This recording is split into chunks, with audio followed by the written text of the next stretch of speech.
What you can also do is you can create HTML animations by using Microsoft Copilot. So to do that, you can go around and say, write a HTML code animation where a blue ball is bouncing around and a rectangular shape is bouncing around, which is red in color right here, just like this. So once I go around and do that, what happens is that it'll generate out an HTML code with the same description as you can see right here. So now you can see that there's a ball and a rectangle right here, just like this, and then it created a simple bouncing around animation.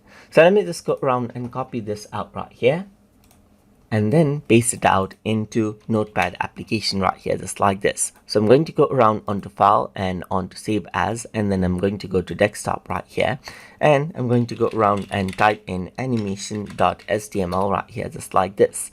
So once I go around and do that on my desktop, I got animation.html. So let me just go around and open it up right here.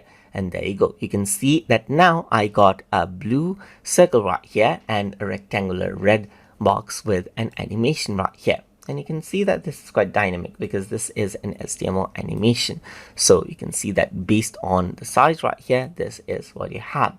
So that is how you can create out HTML animations by using Microsoft Copilot. So I hope you guys learned something as always. And as always, please like, comment, share, and subscribe.